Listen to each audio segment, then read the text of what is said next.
pagi teman-teman semua. Pada kelas praktikum kali ini saya akan membahas tentang materi DFD. Sebelum itu saya mohon maaf saya tidak menggunakan Visual Studio karena Visual Studio saya bermasalah. Jadi tadi saya sudah membukanya, hampir setengah jam saya mengetik tapi tidak bisa. Terus mau tidak mau saya menggunakan Draw.io. Nanti kesempatan selanjutnya saya akan menggunakan Visual Studio. Di saat Visual Studio saya sudah kembali pulih. Nah, pada kesempatan kali ini saya akan membahas tentang materi DFD. Menurut teman-teman, DFD itu apa sih? Nah, DFD itu singkatan dari Data Flow Diagram, yaitu adalah diagram arus data yang merupakan teknik pada analisis struktur untuk merepresentasikan proses-proses data dalam suatu sistem. Jadi, ibaratnya DFD ini adalah cara kerja dari suatu sistem yang kita buat. Gitu. Misal ini saya memberi contoh DFD sistem informasi manajemen perpustakaan gitu. Nah, di dalam DFD tersebut ada beberapa simbol DFD, yaitu entitas. Nah, entitas ini adalah notasi untuk mewakilkan orang atau unit yang terkait yang berinteraksi dalam suatu sistem, seperti anggota ini berhubungan atau berinteraksi dalam suatu sistem informasi, dan petugas perpustakaan mewakili atau berinteraksi dalam sistem informasi manajemen perpustakaan. Lalu, proses adalah merupakan suatu kegiatan atau pekerjaan yang memproses data masuk yang mentransformasikan ke aliran data keluar. Dia menggunakan lambang reference bulat. Terus tadi kalau entitas kotak. Terus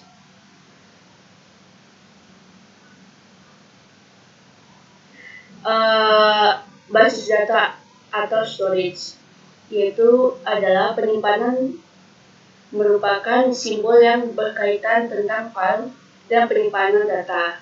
Simbol basis data sering berada setelah simbol proses untuk menyimpan output proses. Lalu tanda panah ini. Nah, ini juga. Nah, ini adalah aliran data yang merupakan simbol yang digunakan untuk menggambarkan aliran data atau informasi, baik masukan input atau keluaran output. Di sini di DFD itu terdiri beberapa level, yaitu DFD level 0 atau yang biasa disebut diagram konteks, DFD level 1, DFD level 2, dan DFD seterusnya. Nah, di sini saya akan membahas tentang DFD level 0 sampai level 2. DFD level 0 pertama yaitu DFD level 0 ini adalah tingkatan tertinggi dalam DFD, di mana diagram hanya menampilkan atau memiliki suatu proses inti yang menggambarkan keseluruhan sistem. Nah, di sini dalam DFD level 0 ini terdiri dari dua entitas luaran, yaitu terdiri dari anggota atau pengunjung perpustakaan, seperti nanti kita mau meminjam buku atau mahasiswa mau meminjam buku. Terus petugas perpustakaan, yaitu yang bertugas untuk memberi kita akses atau sebagai admin dalam perpustakaan gitu. Nah, anggota dapat mencari. Nah, di sini anggota dapat mencari buku oleh sebab itu entitas ini mengirim masukan input mencari buku dalam suatu sistem. Nah, ini sistem informasinya, misalnya sistem informasi manajemen perpustakaan dalam bentuk web, mungkin gitu. Kita mungkin mencari buku di perpustakaan web perpustakaan UKSW gitu. Terus petugas ini adalah entitas yang cukup banyak berinteraksi dengan sistem, yang biasanya melakukan kegiatan yaitu login, terus mencari buku untuk pengunjung, terus mengolah data buku, misal ada data buku yang dipinjam atau yang sudah dikembalikan, atau buku yang belum dikembalikan dalam jangka waktu yang sudah ditentukan dan akan dikenakan denda gitu misalnya. Terus mengolah data anggota ini yang meminjam buku siapa aja dengan nama siapa, misal di UKSW. Terus mengolah data di perpustakaan.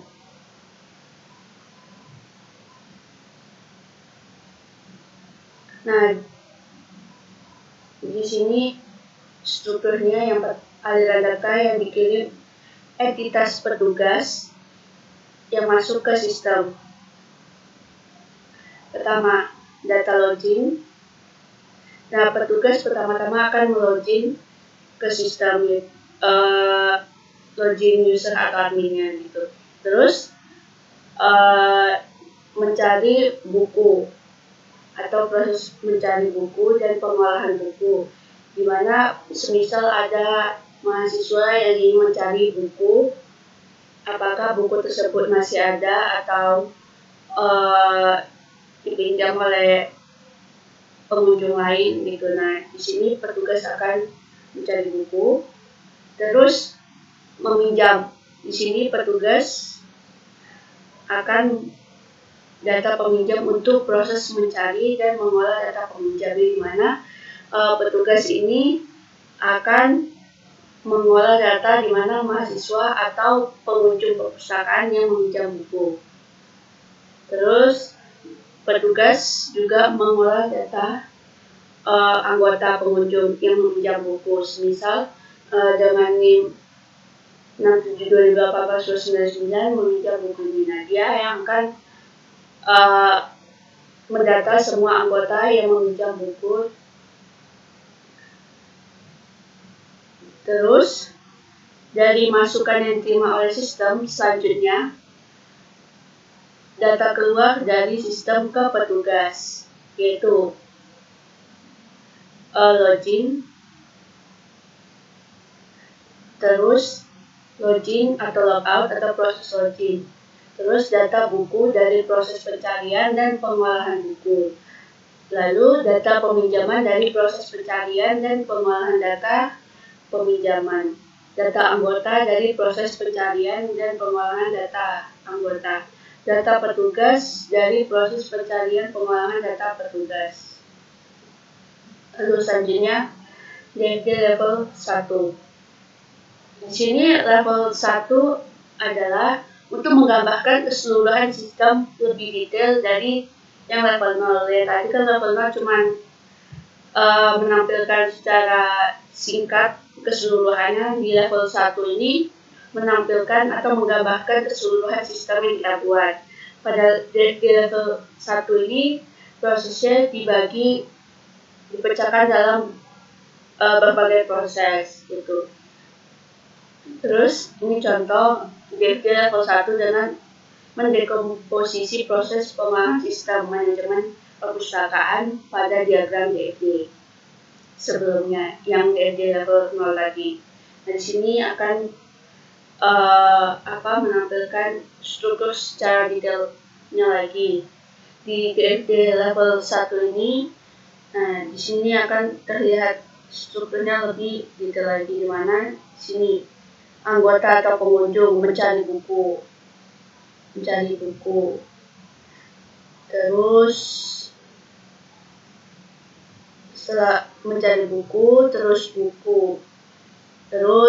pengolahan buku. Nah, petugas mengolah buku, terus petugas juga bisa mencari buku, terus bisa lari ke peminjaman, mengolah.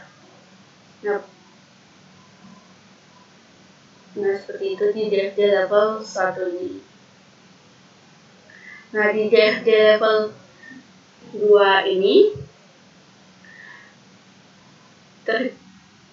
ini adalah fungsinya tingkatan di bawah setelah level 1, yang dimana akan melakukan dekomposisi pada setiap proses yang ada pada level 1. Tadi kan ada yang mengolah buku, terus mengolah peminjaman, mengolah anggota, mengolah petugas. Nah, di level 2 ini dia akan dibagi beberapa gitu. Nah, di sini saya akan menjelaskan beberapa contoh level 2-nya, yaitu di level 2. Di sini petugas bisa menambah buku. Terus misalnya bukunya dapat bantuan atau mengupgrade perpustakaan, menambah referensi buku-buku untuk mahasiswa yang meminjam buku gitu. Nah, nanti petugas akan menambah data bukunya. Terus petugas perpustakaan bisa mengubah bukunya, semisal